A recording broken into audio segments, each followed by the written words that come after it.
Being bloated all the time is not only uncomfortable, it means your gut health is off kilter, and dealing with embarrassing gas just makes the whole thing worse. Now, in this video, I'll share with you 3 overlooked factors that can keep you gassy and bloated and what to do instead. You see, in the conventional medicine approach, when people see their doctor complaining of bloating or gas, they frequently are offered just a prescription and sent on their way. Now, if things get worse, the doctor may recommend something like an endoscopy or a colonoscopy. And when the results come back normal, the person then may be confused and think they just have a sensitive stomach. What is the doctor missing? The person still has abdominal bloating.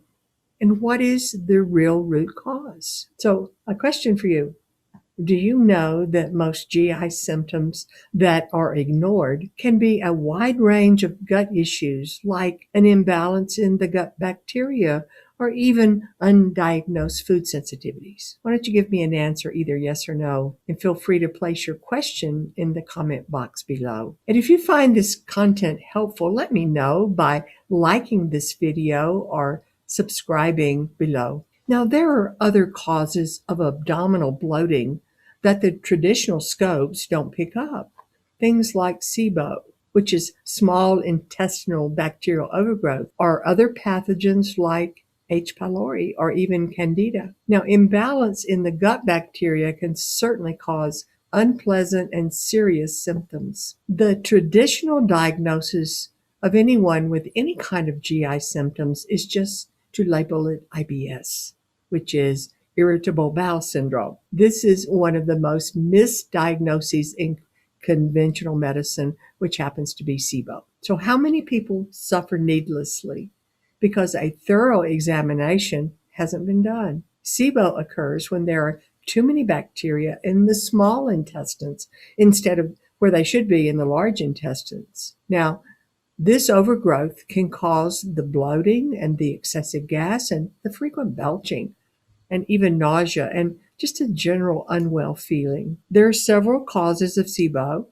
like the overuse of antibiotics that wipe out the normal flora, or maybe eating foods that are inflammatory and cause leaky gut. Also taking drugs like protein pump inhibitors and other drugs that alter the motility of the intestines can also lead to SIBO. In order to diagnose SIBO, I start with a careful history, looking for possible root causes.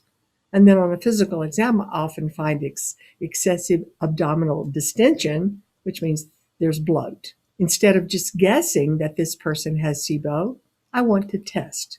So I will order a breath test to assess whether there is too much hydrogen gas or methane. So I will know then the best treatment protocol. Now, SIBO can also be caused by eating a food that is high in fructose, a sugar, and lactose, and other foods that create excessive fermentation. The SIBO can be treated and relieve the person of this troubling problem of bloating and gas. If you find this content helpful, let me know by liking this video or subscribing below. And thank you so much for watching. And if you're interested in partnering with me, or you just want to learn more about keeping your gut healthy, simply click on the link in the description to sign up for a free mini course.